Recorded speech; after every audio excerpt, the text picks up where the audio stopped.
like to do then is I would like to turn it over to Tom at this time for a little background information on where we are, how we got here, and what's happening. What's happening? Well, what I'm going to do is just do a real kind of a quick overview of the system. Hopefully this will pretty well fit and focus somewhat. Can everyone see that? Basically is a map of what the Utica Power Authority has purchased from Pacific Gas and Electric.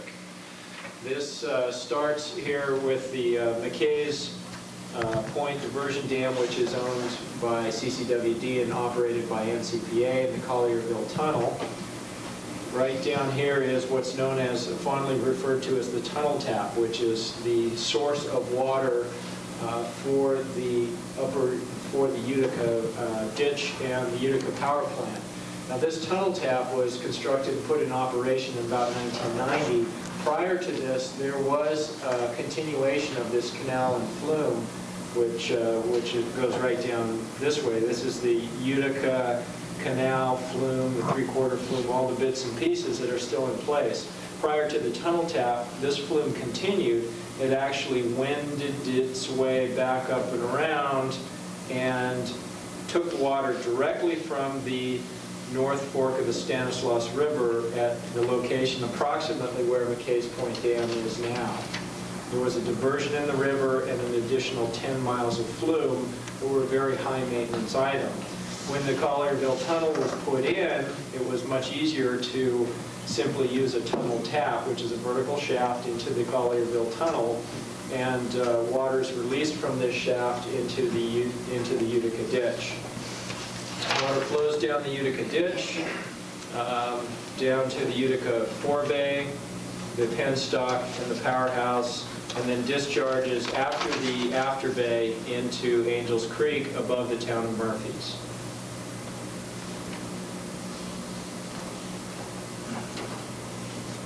The second piece of this system, and this is a completely separate project. It's currently licensed separately, has a different project number. PG&E was working on relicensing it separately, and Utica Power Authority will be a separate relicense. This project starts at the Angels Diversion Dam, which is downstream of the town of Murphys. Diverts into the upper Angels Canal. The water flows through Ross Reservoir, through the lower Angels Canal, the Angels Forebay, otherwise known as the Pipe Reservoir. There's a long silver penstock that crosses just at Rollery Grade Road off the Murphys Grade Road. The penstock goes into the city of Angels city limits, and the powerhouse, as we know, is right over here behind us across the street. After water flows through the Angels powerhouse, it discharges back into Angels Creek and flows down ultimately into New Melones.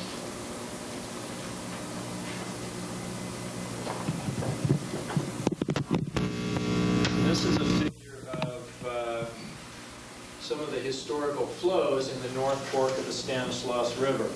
Now, this was a gauge, this 112945 gauge was maintained at the point of the diversion dam into the Utica, upper Utica ditch. This is from prior to the construction of the Collierville Tunnel. It was still taking water directly out of the North Fork of the Stanislaus River.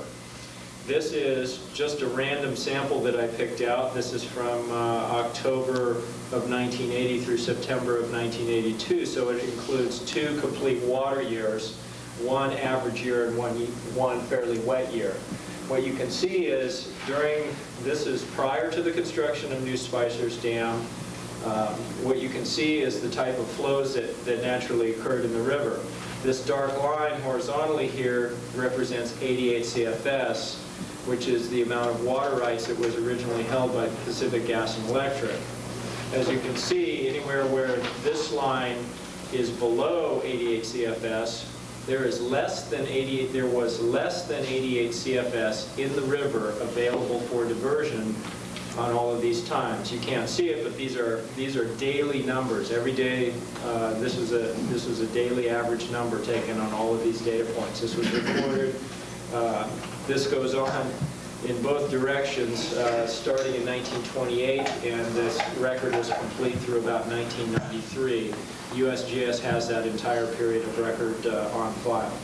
Basically, the point of this story is anywhere where there was greater than 88 CFS, then the full 88 CFS could be diverted into the upper Utica system. Anywhere where there is less than 88 CFS, irregardless of how much water rights you hold, there was not sufficient flow available in the North Fork of the Stanislaus River for there to be a full 88 CFS diverted. Now, when the tunnel tap was constructed, the PG&E and NCPA sat down, they looked at the entire period of record from 1928 through 1989 at that time. They drew their line on the graph, and what they came up with was that a year-round release of about 78 CFS would be the fairest contract amount to be released through the tunnel tap. That represented the average of all of those 60-some-odd years of history, and that 78 CFS was the contract amount on. It was broken up month by month, number of acre feet per each month, and that was a contract amount between NCPA and PG&E. Now, when the Utica Power Authority purchased this project, purchased half of the project from Pacific Gas and Electric, NCPA purchased the other half. And what was agreed to is what's known as Attachment A. And now this is the amount of water that is available to the Utica Power Authority on normal and increasingly drier years. Most of the years we anticipate being in normal to wet. And as you can see, this gives the month and the amount of acre feet to be released. And the way we do this is we take 2690, we divide that by the number of days in April. 31 days? 30 days. 30 days has September. Okay, thank you. 30 days, we divide by the number of hours in the day, the number of minutes in the hour, and the number of seconds in the minute, we come up with a cubic feet per second. The cubic feet per second, if you bother to go through all of these numbers, is about 50. Some months it's a little more, some months it's a little less. But this is the contract that guides the releases from the tunnel tap and the amount of water that flows into the upper Utica ditch and is available for Utica Power Authority to use through the powerhouses. That's pretty much the summary of the background, and we'll answer any questions in just a little bit. I will make my remarks brief, and for those who've already heard some of my comments, bear with me. I think Tom has illustrated very well that fundamentally we are, in the Utica Power Authority, dealing with less water than PG&E was. We're diverting 50 CFS over to our side of the system, whereas before 78 CFS was coming over. That creates, of course, a competition among mutually exclusive uses sometimes for the water, and it's created the friction that I think we've seen. But in terms of how we ended up at that figure, you have to remember that CCWD was trying to work with NCPA in terms of the relicensing competition for this project. PG&E had filed an application, NCPA had filed a competing application. CCWD did not have its own competing application, but was going to work with NCPA on theirs and could be joined in on theirs. They were not able to do that because NCPA's diversion scheme would have diverted more than 70% of the water over to Collierville, and that was not a regime that CCWD felt they could live with. In addition, NCPA took the position that CCWD would get no economic benefit out of the diversions of the Angels Utica system water to Collierville under their separate NCPA CCWD agreement on the North Fork Stanislaus River project. They basically took the position that any water they diverted from the Angels Utica project was theirs and theirs alone. So CCWD brought a lawsuit against them for a declaratory judgment trying to get an interpretation of the terms of their contract. That action brought NCPA to the table. There was a long period of negotiation between CCWD and NCPA. It spanned quite a period of time. CCWD put more than $1 million of effort into those negotiations in terms of consultants and time and effort in trying to negotiate a compromise that would be good for the county. They came up with this split of the water. This split of the water was discussed in CCWD meetings over quite a period of time. It was all out in the public in terms of the terms of the agreement. It shouldn't be a surprise to too many people, although sometimes I get the impression that it is, because there's not a full understanding that we're dealing with less water down this side of the system. There's still enough water for everybody's needs.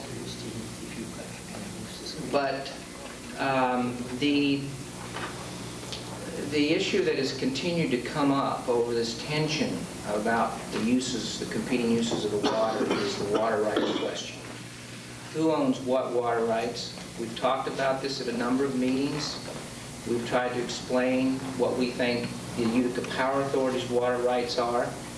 But tonight, Cliff Schultz, who's a water rights expert, he's researched this exhaustively. He's been familiar with it for quite a few years because he worked on it with CCWD as well. And he's going to give you a comprehensive picture of what the Utica Power Authority rights are. And with that, I would introduce Cliff Schultz.